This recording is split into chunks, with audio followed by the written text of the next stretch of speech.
fall training series with us this year. A lot of you guys participated in our spring series, and we're excited to say that we will also be doing another series in 2024.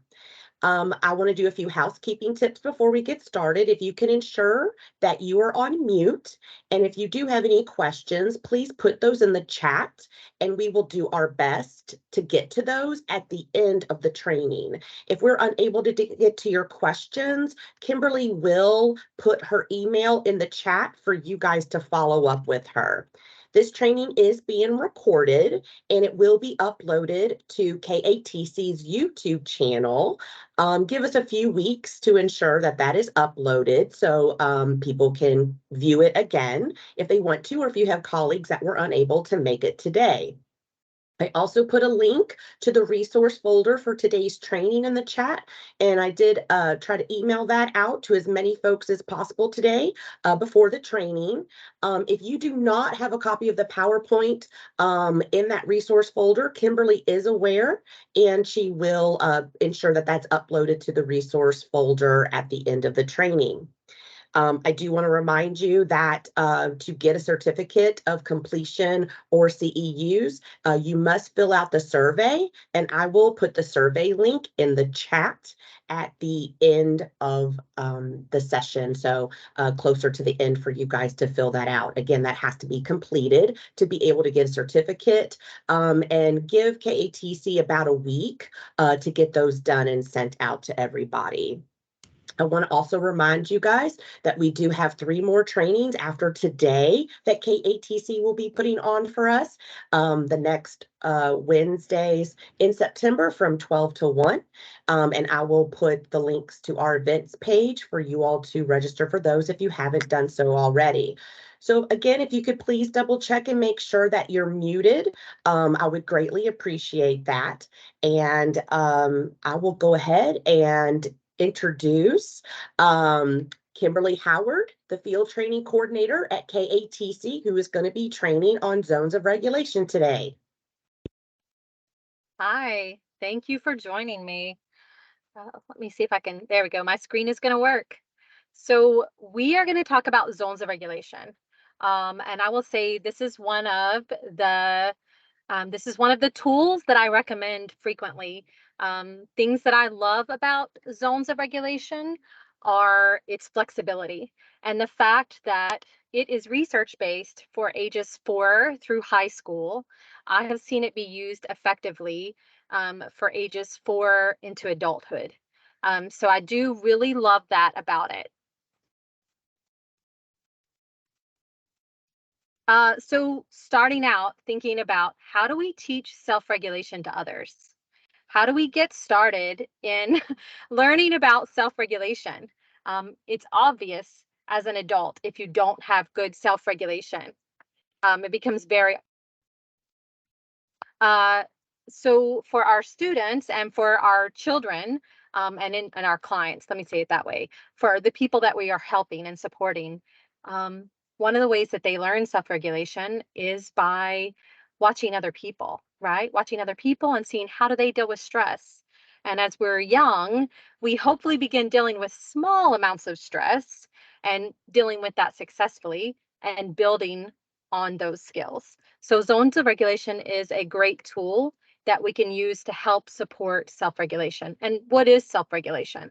Self-regulation is the ability to kind of adjust your level of awareness and alertness and how you are able to direct your emotions and how they show up behaviorally and socially, hopefully in socially appropriate ways so that you can still achieve the goals that you're after. It comes around to things like self-control, resiliency, being able to bounce back from difficult situations, self-management, impulse control, and sensory regulation. So zones of regulation helps to support learning how to self-regulate. And I will say this is a book. There is a book that you can purchase and buy with this. The book is around $80, and I didn't write it, and I don't receive any benefit from your purchasing it. So just know that. You can also find it out there. I found it on things like thrift books and used. for a much cheaper price. So it's been around for a number of years. So there are definitely some of these floating around out there. The book, we'll talk more about the book later, but if you're using this with ages 5 and up, I highly recommend the book as well. So zones of regulation is a systematic cognitive behavior approach that we use to teach self-regulation by taking how we feel and our state of alertness, and we put them into 4 concrete zones. We're basically taking thoughts, we're basically taking our feelings, how we feel, and we're making it more concrete so that our students are able to learn from that. And our students are able to talk about emotions in a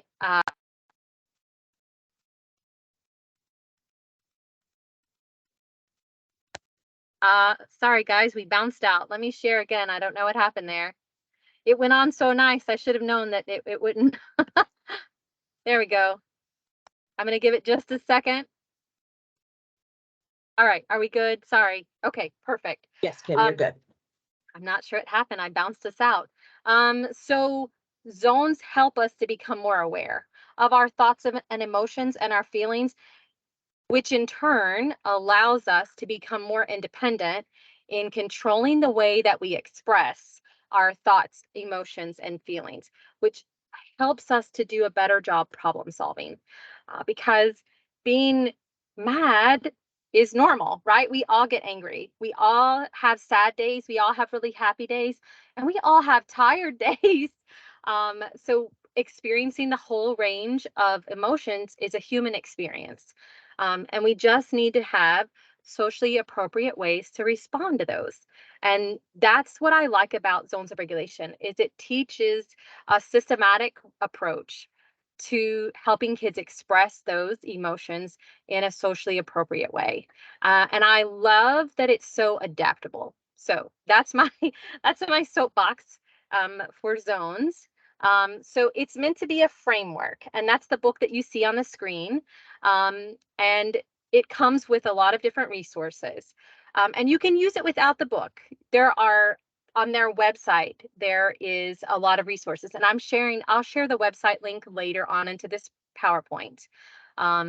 So it's meant to be a framework. So it's a teaching tool. It's not a behavior model. It's meant to be a thinking framework, and it's meant to be a way to nurture skill development, not shame, right? There's no punishment for being in any zone. There's no punishment connected to any zone. All zones are completely appropriate. And it's meant to be supportive in nature. It's meant to be something that supports your learner in learning better self-regulation skills. And that's what I love about it, because we all see kids that I see a lot of students that people tell me they go from 0 to 60 in no time at all. And so the nice thing about zones is it gives you, what can I do when I'm mad? What can I do if I'm tired or upset? How can I respond to those emotions and feelings? Because they are normal and a part of the human experience. So the goals of zones of regulation is to help students successfully regulate their emotions across settings, and to help students visually and verbally identify what zone are they in and how are they functioning. Where do they fall at on on on the scale of zones? So this is the old school zones of regulation, and they have recently uploaded into if you Google zones of regulation, their website will come up. And under their resources, they have a variety of free printables that are out there for anyone. This is one of the original zones of regulation. They have a new one that is multicultural, that is very nice, that does a very nice job of representing people of a variety of cultures. So just know that this zones of regulation, the blue zone, uh, green zone, yellow zone, red zone, and we're going to talk through what those are in just a minute.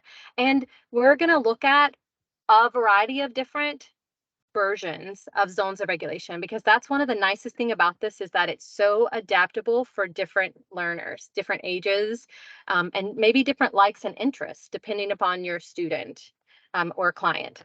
So and I'll probably keep saying student just because that's who I'm dealing with.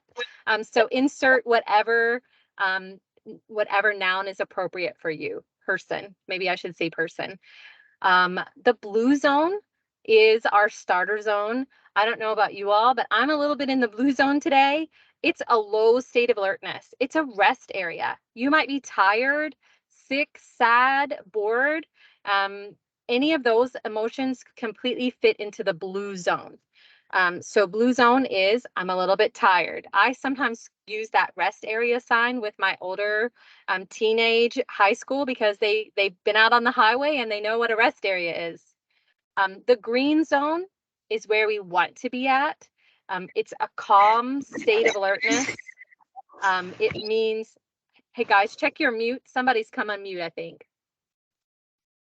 The green zone is the place where most learning can occur. If I'm teaching this, I need, if at all possible, my person to be in the green zone. They might feel happy, content, focused. They hopefully have a calm body and they are ready to go. The green zone is where it's where all of us want to be at, right? We all want to be in the green zone, happy, content, able to do what we need to do today. The red zone is where we sometimes find ourselves. The red zone is a heightened sense of alertness. Intense emotions are happening here. I may not have control of what I'm saying or what I'm doing at this point because I could be in fight, flight, or freeze mode. I might feel angry. Maybe I'm feeling rage, or I'm devastated. Something has happened and I am devastated and I cannot process out anything else right now except for dealing with this intense emotion. It could be terror. Students that have experienced extreme situations of abuse, or maybe they just are fearful of something. It could be terror in this zone. And the red zone's okay, and we'll talk about that in a little bit. The red zone, so these are my tips. How do we handle an unexpected red zone? Safety is your priority. You're not going to be speaking a lot at this point. Probably the words might be too much. Maybe this is the moment to where you step back, and this could depend on your student. It's not a teachable moment. Validate the student's feeling. I can see you're angry. I can tell that you feel upset. Whatever verbs that you're using with the student for that, validate their feelings. Everybody gets mad. It's okay to be mad. It's how we respond to that that makes the difference. Um, Maybe you give them a bit of time and space. We're going to talk about this stopped, opt, and go solution finder. That's one of the toolkit pieces that come in the book. And we'll talk about that towards the end because we'll talk about some of those pieces. Maybe you have a designated safe spot. In my classroom, I had students that frequently went in and out of the red zone. And sometimes when they went in and out of that red zone, they could become physical with other people, and sometimes not, but they were experiencing intense emotion. So in my classroom, we had an area on the swing. I brought an indoor swing, a porch swing into my classroom, and they could go swing. They would go not like a child's play swing, but like the two-seater adult porch swing. They could go sit on the swing, and everyone knew if they were sitting on the swing that they were asking for a little bit of time and space, and that was a safe place to be upset. And I had a student that did not enjoy being on the swing, and for them, their safe place was a beanbag chair. They would go to the beanbag chair, they could have a seat, and we all knew that that meant they were saying to us without having to say it, I'm upset and I need a minute to collect myself. And it was a really powerful strategy. And we'll talk about how do you, knowing what the zones are great, knowing what the red zone, the blue zone, the green zone, but how do we use these to teach that to our students? The yellow zone is our last zone, and it's our caution. Something has happened. And you might begin to feel stressed out, anxiety. Maybe you're getting frustrated. Maybe you just have the wiggles. I've worked with some folks over the years that their yellow zone begins to look like a little bit of silliness and excitement. This can look like a variety of ways. But I still have some control. That's the difference between red and yellow.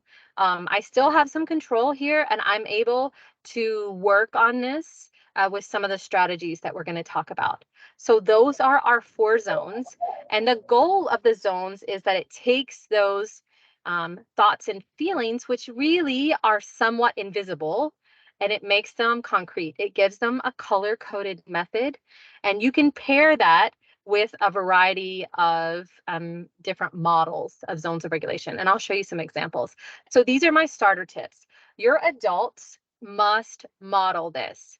When I use this in my classroom, when I've used this in a variety of settings, including my Sunday school classroom, including with family members, adults have to model this. So when I was in my classroom, a few times a day, I would check in on the zones. And I would say, all right, guys, we just came back in from recess and I am feeling in the blue zone. Look at me. I'm a little bit tired from our big walk from outside.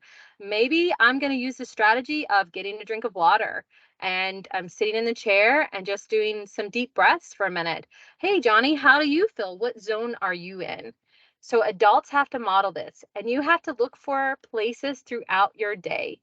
Um, when we read children's books, when we watched movies at home, if we were watching a movie, we would pause and I would say, oh my gosh, did you see that? What zone do you think they're in? What zone do you think they're in? Because it's easy it's easier, I should say. It's easier to identify feelings in other people first before we can identify and verbalize our own thoughts and feelings, right? So adults have to model that. So you have to commit to modeling that. So you're setting up specific times during the day to where the student or the person is checking in. Consistency is key. I'm going to show you a whole lot of options for how zones of regulation could look, and how you would pair that with strategies will be the rest of this training will be mostly that. But whatever model you decide on, and that is something that I have had great discussions with my students. We've had good discussions about what do they want their zones to look like, because it can be personalized. Or if I'm doing this as whole group, lots of people are involved, and I'm doing this across multiple classrooms, it needs to be the same version. Whatever version we decide on, it should be the same, if at all possible, across settings and across people. Remember, all zones are okay. We all get angry and we all have sad days. It's a part of being a human. So there should never, ever be any punishment attached. So you don't lose 5 minutes of recess because you fell into the red zone. It's okay to be mad. It's how we respond to that. And zones should travel with them everywhere they go, because we have thoughts and feelings and emotions everywhere that we're at. So those are my kind of starter tips. Things to know: we never label zones as good or bad. Feelings are just that, they are feelings. A child can be in more than one zone at a time. I don't know about you all, but I've totally been mad as heck and really tired at the same time. And sometimes they come together. Or sometimes I've been super happy and I'm feel really happy, but I'm also, maybe I'm tired, or maybe I'm at the edge on the border of the green zone and the yellow zone. Don't never try to force a person into another zones. We don't, I can't, I would never want to force someone to say, oh, I'm happy when I'm not, right? Try to teach them how to manage the zone they're in. You're going to individualize these tools based on the needs of your person. And you're going to teach them. Everybody gets mad. Everybody gets sad. Everybody gets happy. Everybody gets a little bit aggravated sometimes. It's perfectly normal. And this is a teaching tool. It's meant to be a tool, not necessarily a straight behavioral approach. This is customizable to the needs of your person. So this is the emoji version. And I will say, if you want to see 1,000 different versions of zones of regulation, just Google it. Hit Google and hit images, and you'll get at least 1,000 different options. This is the emoji version. I have seen this be used super successfully for that middle school and teenage. They didn't want necessarily faces, but whatever you choose, just be consistent. It could be maybe you don't like emojis. In this version, it has what zone am I in, and they're kind of using those, I would say, board maker style pictures. At the bottom, they have just done a nice job of saying, here are tools that I could use no matter what zone I'm in. If I'm in the blue zone, the yellow zone, or red zone, and my goal is to move out of whatever zone I'm in, then maybe I need to use a tool. So maybe I'm going to count to 10. Maybe I'm going to ask to take a walk. Maybe I'm going to use some fidgets. I'm going to ask for a snack. I don't know about you all, but it's lunchtime and you can get hangry. So it gives some options of tools at the bottom. And I will say for me, if I use this, I always use this in pairing of what tools can I use? And no, whatever tool you put down there should be something that you have directly taught that person. If you haven't ever said, hey, maybe you need to get a drink of water, and we'll talk about breathing strategies and different things like that. Whatever tools you suggest to them are things that you need to teach specifically for that student. The other example on the screen is the yellow zone. And in this, they are putting specific tools for each zone, which is also perfectly fine. Yellow zone, I need to take a caution. Maybe I ask for a break. Maybe I'm asking to get a drink of water. Maybe I'm using my inner coach to coach me through this moment. Lots of options here. And that's probably one of the things that I love about it. So this is, I can't remember their name. Oh, I can't remember the name of this cartoon. Anyways, Inside Out, I think is what it's called. It's called Inside Out. The movie Inside Out, especially if you're working with younger students, actually, it wasn't made that way on purpose, but it pairs really well with the zones of regulation. And I have worked with a few students over the years that really like that movie, and we paired those characters as a part of the zones of regulation. So there are some really cool options out there for how you could customize this to your client. And you could make this be specific to things that they like. So you could build in some positive reinforcement through incorporating characters that they like. It could be this board maker style. Just here are our zones, and we're just using those kind of neutral board maker style pictures is another option. I really like these versions that have specific, this one is kind of color coded. And we use something somewhat similar to this in my classroom. If you were in a red zone, then we did ask you to go to a safe zone, just because the students that I was working with at that time had some pretty significant history with some self-injurious behavior or some behavior that was injurious to others. In this, it's color coded. So the blue zone has some suggestions of maybe you're going to ask for a drink of water. Maybe you're going to go for a walk.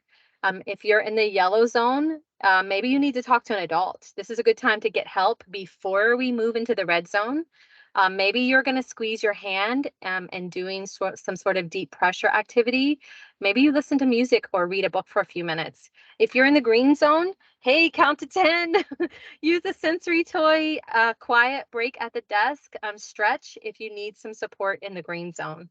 I just like that you're pairing with one of the things that I see out there most often in the settings that I'm in is that we frequently tell students what they can't do. You can't hit Susie. You can't throw a chair if you're mad, but we don't remember to tell them what can they do if they're mad. What can I do? Okay, I can go to a safe zone, and in my classroom, inside of the safe zone was written, there was a calming corner, there were sensory activities. We had a lot of things happening that they could choose to use to help themselves through that moment. So making sure that we tell everyone, what can I do when I'm mad? So this is another example. just a different version. And they're red, you're going to take a break at the desk for 5 minutes and set a timer. Maybe if you're in the yellow, you're going to do wall push-ups. Jump on the trampoline is an option in that setting. Soft blocks. A lot of utilizing zones of regulation is exploring what tools work for this person, what supports them in calming down, or moving in or out of being sick, tired, or sad. Maybe my option is if I'm really tired, maybe I need to take a 5-minute rest break. Maybe I need to lay my head at my desk for a few minutes. Maybe I'm hungry and I really have to have a late afternoon snack to kind of get through the day. I'm a firm believer in a snack. So I want to tell you about the Book Nook, and I won't try to click on it and go to it because I think it will be hard for me to do that in this type of setting. But when you get access to this, and this is on their website on zonesofregulation.com, and it's called a Book Nook. Most people don't understand or not aware of what that is, but what it is, and it has books for preschool age all the way into high school age. Now there are less books in the middle school and high school age, but there's lots and lots of books for elementary age. In the elementary age specifically, it takes short stories and it tells you what zones of regulation the characters in that story are experiencing. And it gives you suggestions of how you could use that book to teach a lesson around those zones of regulation. So if you're someone who has to turn in lesson plans, this Book Nook has some there to support you for free. And a lot of the books are things that you will find out in your everyday library. So they're not anything special. They're just general children's literature. And they do have books going through high school age.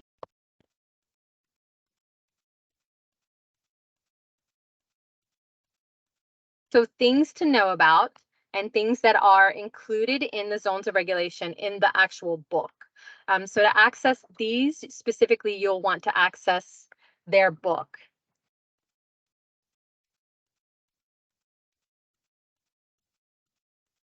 So in the book, you're going to find some suggestions of how to support. What's one of the first things that we tell to someone that's upset?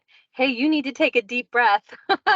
You need to take a deep breath, which is a good thing, right? If we're upset, sometimes we are not getting enough oxygen. Taking a deep breath is a great suggestion. But a lot of the kids that I ran into over the year, they do not know what a deep breath is. So the book gives some suggestions on how you can teach that. And this is one of the tools that they suggest that you can teach. So the way that this works is, and if you're on your computer, I'm going to talk you through this. If you can touch your screen safely, if it's not a touch screen and it will log you out. So on the book, you touch the star and you take your finger across breathe in. So at that point, you're asking the person to breathe in. And then they hold for 3 seconds. And then they breathe out. And then they breathe in again. And then they hold. I think it's for somewhere around 3 to 5 seconds. And then they breathe out. And it basically the person will use their finger on this tool to kind of trace the sides of the breathing. I do like this. I have seen this be used pretty successfully with a variety of folks. And it's a nice visual reminder of I need to take some breaths. And this specifically helps us take in around 3 deep breaths. So this gets our 3 deep breaths in a more visual manner. So I do like that. This is Lazy 8 breathing. The way that Lazy 8 breathing starts is you put your finger on the larger black dot and you trace the 8 pattern. And as you trace the 8 pattern with your finger, you are breathing in on one side and you're breathing out on the other side. So it lets the person kind of set how long they'll hold their breath in and how long they'll breathe their breath out. One of the things that I will suggest if you have very young learners or learners that need concrete cues, I have taught taking a deep breath from smell the flower, and I have brought in fake flowers. Fake flower, smell the flower, blow the pinwheel. You could use blow the candle. You could use whichever version of that you would like. So there's some different options out there like that for teaching breathing strategies. Other tools and zones of regulation that's inside of that book that you should know about. One of the things that I think definitely makes discussing thoughts and feelings hard are all of the idioms that we use. And we know that for our autistic learners, that they may be literal language learners. And so we frequently use things like, I am feeling blue to mean I'm not feeling well today. So one of the things that I really appreciate about the book is that it explicitly helps you to teach those thoughts and feeling idioms that we need to be aware of, and we need to be teaching our students so that they know what other people are saying. So green zone is cool as a cucumber. I'm cool. I'm 10 feet tall. I'm on cloud nine. Think about what's the common idioms that you use in your setting or in your area.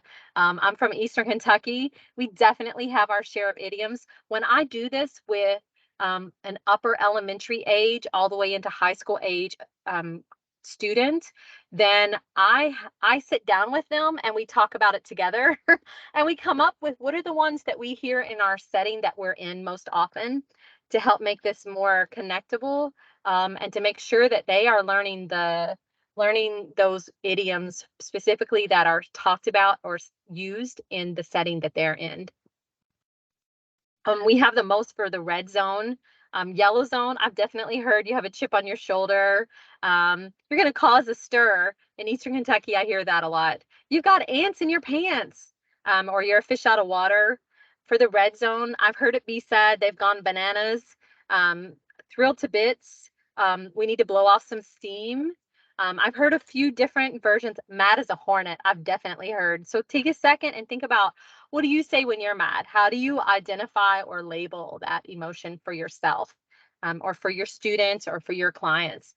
And one of the things that the book does a nice job of is making sure that we are teaching those words explicitly so that our students have a chance to identify it. And it does make it really difficult when we frequently use idioms to talk about thoughts and emotions. So it helps them learn, oh yeah, if I hear somebody say, you look like you're ready to boil, then it could mean I'm in the red zone. Um, and that's the other nice thing about using this particular resource is that I can start saying things like, I can see you're in the red zone. I can tell you're in the red zone today, or I can tell, hey, you look like you're in the green zone. Keep it up, you know? This is that solution finder that I talked about earlier.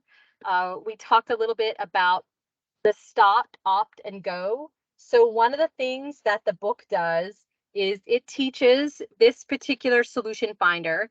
And this is a visual support that you can tear out of the book or make a photocopy of.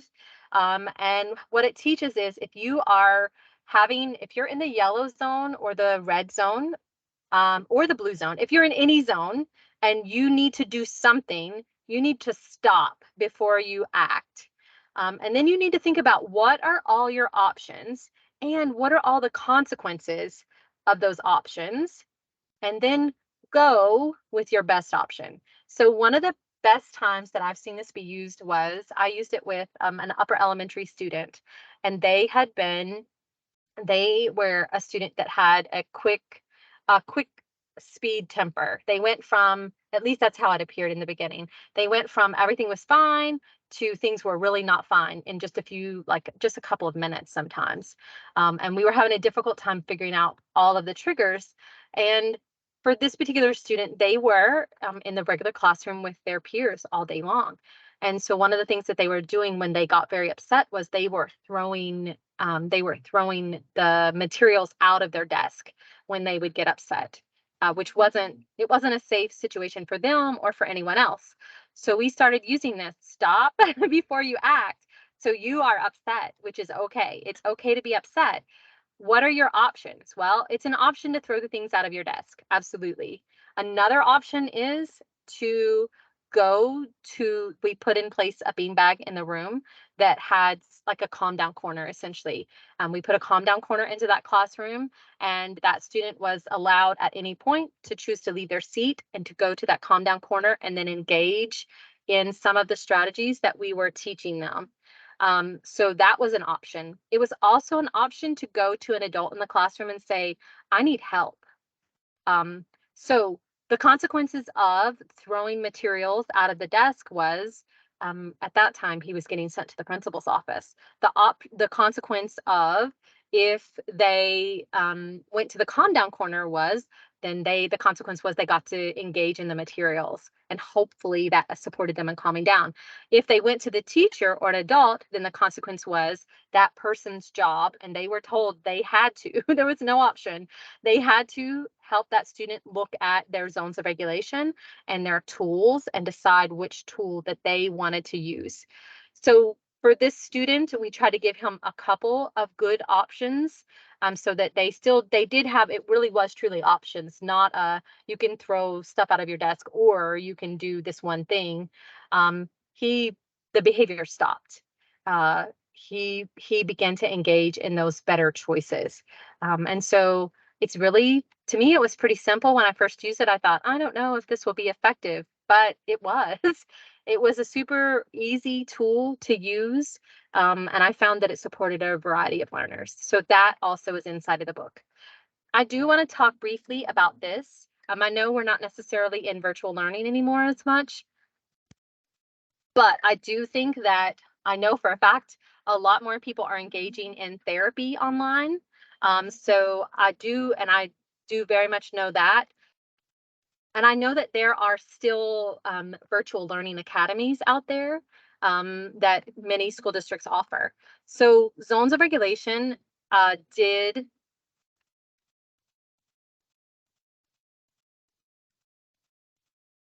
sorry, I bounced on the mute.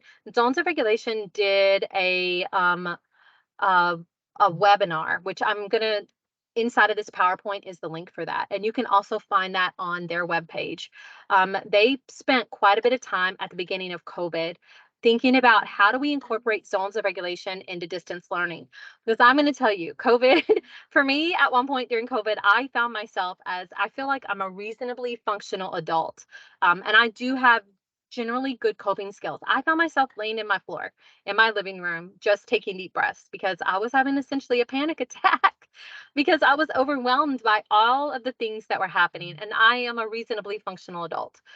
So one of the things that zones of regulation found was that people also need to talk about thoughts, feelings, and emotions, and then deal with them in a socially appropriate way at home.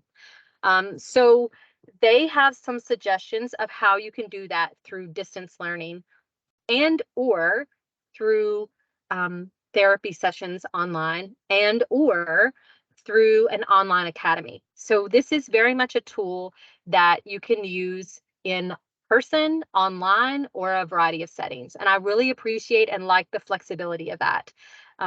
So some of the things that they suggested were these: create a zones visual at home.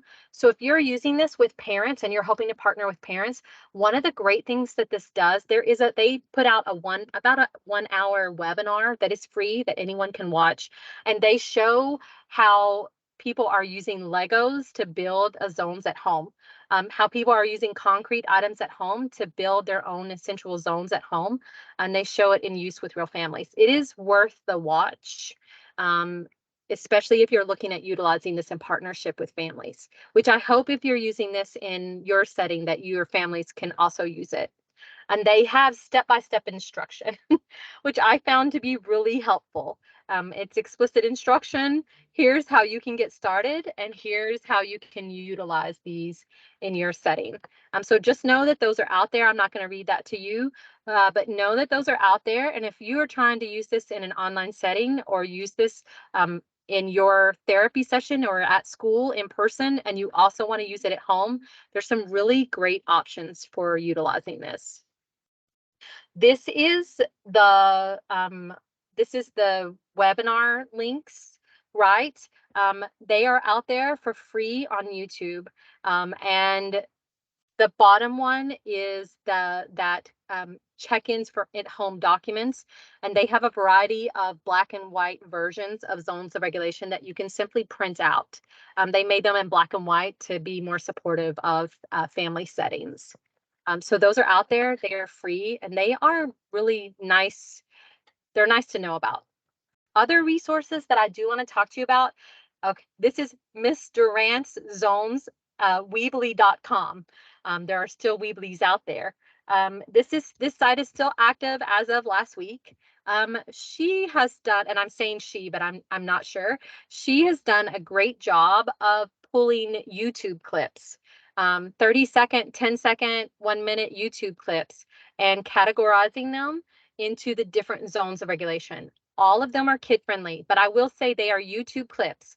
So you should pre-watch them all before you show them to anyone, right? Just in case. We know electronic things sometimes can get hacked or changed. So I would always say I pre-watch every single time before I show them to anyone, just in case.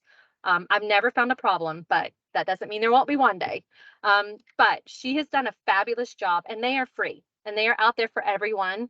So if you're supporting a person who doesn't prefer literature-based or reading stories-based learning, and maybe they are very much into watching short video clips, this is your go-to resource. And there are quite a bit of them on there.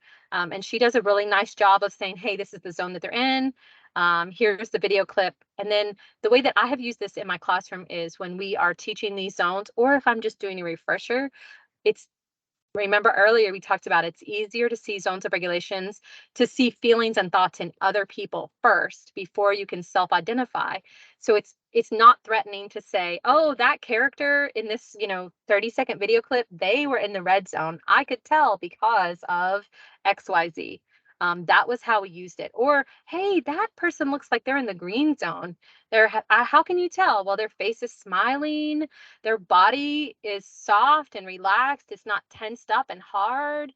And they're talking to their friend. Oh, yeah, you're right. That definitely looks like the green zone to me too. So it can be a great conversation point, and a free strategy and resource you should know that's out there. And this last link is to their free downloadable handouts. They have a substantial amount of different versions directly on their website. And it's worth knowing that occasionally they offer free webinars directly through them that you can sign up and then access those resources as well. So lots of good resources out there. And this is my email, and this is the zones of regulation. I hope you found it helpful. The things that I love about it is that it gives learners the opportunity to make thoughts and feelings concrete, but it also gives us as the supportive people the reminder that, hey, we need to tell them what can they do. What can you do if you're feeling upset? What can I do if I feel tired? What can I do if I feel happy? How do I manage those thoughts, emotions, and feelings? And this is one of the better concrete tools that I found to do that.